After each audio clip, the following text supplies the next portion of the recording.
So there's a story about a little chicken, and he goes out in his farm, and he's under the tree, and from that tree there comes an acorn, and boop, it hits him in the head, and he's like, "Oh no, what's going on? The sky's falling. The sky must be falling." So he runs off and gets his friends. He gathers them. He says, "The sky's falling," and they're like, "Oh no." Um, the king, yeah, the king's gonna solve our problems. So they run off and they go look for the king. And sure enough, along the journey, there's a fox. And the fox is like, "Hey guys, what's going on?"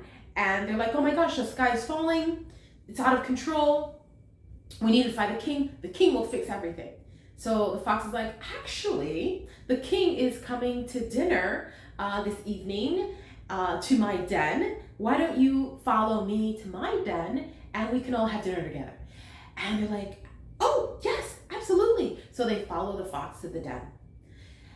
I felt like it was a good way to tee up the topic that I wanted to share with you. And that's about the law of control. There's various laws that govern our success in life.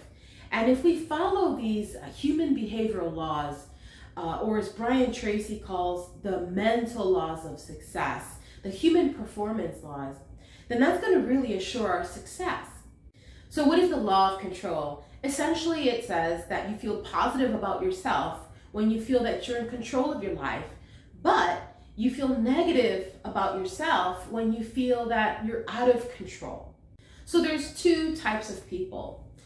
Some might have an external locus of control or an internal locus of control.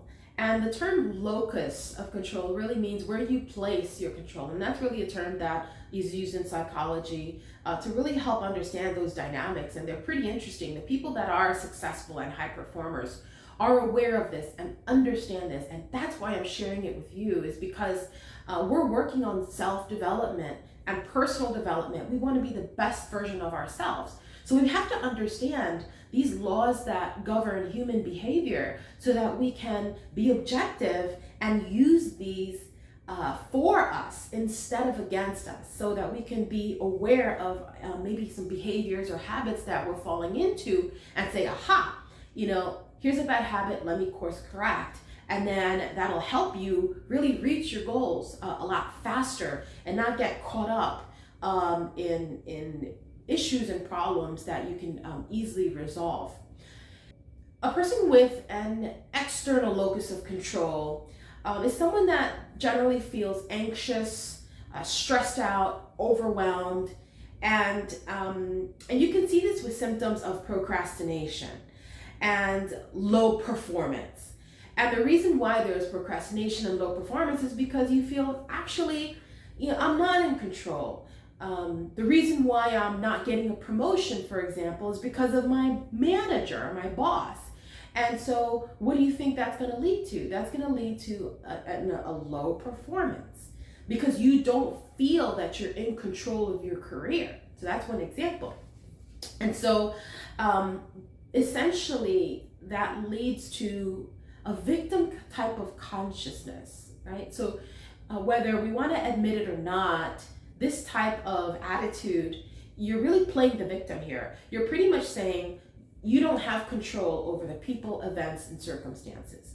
And to a certain degree, that's fine, but we don't want to live there, because once we live there, then that perpetuates that victim consciousness, and then that leads to those types of procrastination and low performance behaviors. Well, successful people know something that many of us do not, and it's because they place their locus of control on them. So it's called an internal locus of control, and that's next level, right? That takes all the responsibilities of events and circumstances on them. What they're essentially saying is, you know what? I feel in charge of my own life. And I am where I am because of me. Everything that I have around me is because I have, in one way or another, introduced that into my life. The finances I have, it's just mirroring the kind of person that I am. The health, the career, okay? Now, people that have an internal locus of control actually have higher levels of achievement. They're the high performers because they understand and place the control on them. Okay, they're essentially the kind of people that say the buck stops here. Okay, and they have higher levels of happiness and joy and higher levels of satisfaction in their life. They feel more empowered. Okay, naturally that breeds more empowerment and more clear thinking. Okay, they're not, their minds are not bogged down or fogged with that negative energy that lack of control breeds, right? They feel that they're in control of their life as opposed to out of control. And so that is more of, instead of a victim consciousness, they have what's called a manifester consciousness. They manifest things, they make things happen. They're the movers and shakers, okay? They don't feel that they lack control over events, circumstances, and people. In fact, they feel that they're in control. They're good at setting boundaries with themselves and with people. They're the people that have great time management skills to make sure that everything is in order and everything takes its course. And so when you feel that you're in charge of your own life and you're the one that makes your own decisions, okay, you set more accountability, responsibility, and ownership on yourself. You're going to show up differently. Oh yeah, you're not going to play the whole procrastination game because you say, if this is going to get done, it's up to me and I have to make time to make it happen. Their career is another example. They want a promotion. So instead of blaming it on their manager, oh, because my manager or my coworker, no.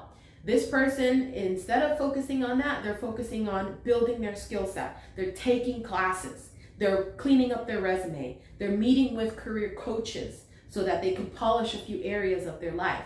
They're in social media, updating their LinkedIn account, creating articles, adding value. Why? Because they say, if I'm going to get a career, even though I missed that opportunity, okay, I missed that promotion, that's cool, that's fine. What can I control? Okay, and so that is why the folks with the internal locus of control are the ones that are successful and are thriving. And that's a very small percentage as compared to everyone else. There's always an area of improvement. And so I'm encouraging you and myself to kind of look at those areas where we have more of an external locus of control and start asking questions and saying, okay, what can I control? Okay, what can I do to move these elements forward? So a strategy that we can use and is going to really support us to achieve higher performance and success in life really is to take back control. Okay, take it back, okay? And develop an internal locus of control. Now, the one thing that we can control is our mind.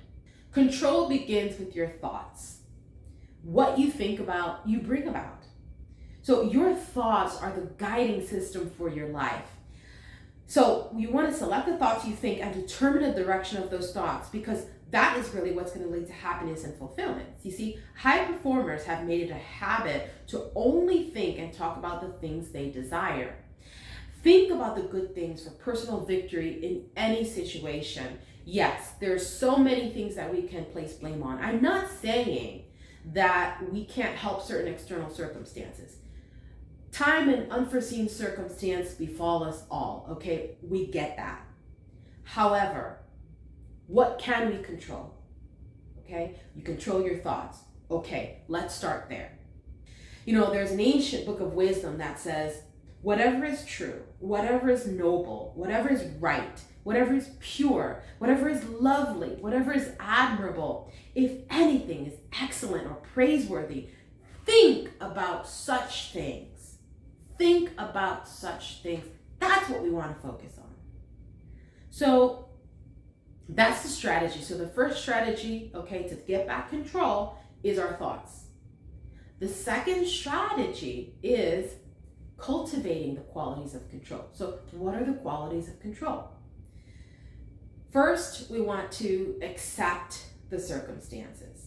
Accept that this happened, okay? There are things we can't control, like for instance, a job loss or the death of a loved one.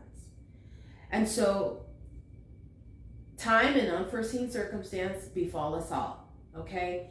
Things happen that are outside of our control. Instead of really pushing against it and resisting, the first thing is to accept, okay? And with that acceptance, you just feel better. You just feel more clear because you're not in this this constant battle of trying to fight off what's happening, okay? Trying to resist. Just accept. The second is be present. So having that present moment awareness, and like I mentioned before, focusing on the breath. Be present, okay? There are three areas that we can focus our attention on: the past, the present, or the future. Okay, so sometimes we're stuck in the past, thinking and ruminating on the past, and that puts us in a certain emotional state that's not healthy.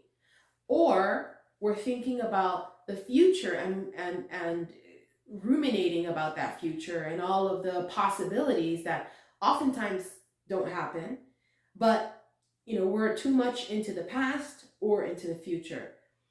So let's switch gears and get back to the present. Where is the present moment? It's right here. Okay? So get back to that present moment awareness as a technique to cultivate the qualities of control. Okay? You can't control the past, and you certainly can't control the future. What can you control? The present. So be there. And then have goals, okay? So setting goals really gives us a sense of control, because even though there are things that happen, there are areas that we can continue to focus on and grow. And a lot of times these insurmountable issues and problems that do come up, somehow when we let it go and we focus on the things we can control, they kind of dissipate and go away, okay? And it becomes a non-problem. And sometimes the issue is really not in the external situation, but it's really our minds kind of getting very much concerned and negative in the future of what's possible, what could possibly happen. And those things a lot of times don't happen. And so what we want to do is just focus on what we can control, what are the goals, and have a written set of goals that's really going to support us. The third strategy is self-assessment. Self-assessment is essentially asking yourself empowering questions. And through that process, you're going to take back control over yourself, your life, and your circumstances. And that's going to give you that freedom and that power to consciously choose your life's outcome. So the questions are, if I had unlimited resources, how could I resolve this situation? If I had no limitations, how could I gain control over my situation?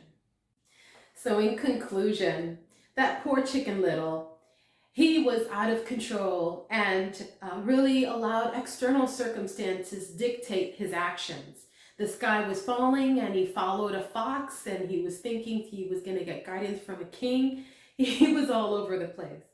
That's not going to happen to us, because we're going to take back control over our lives and stop allowing external circumstances dictate how we feel and what we do.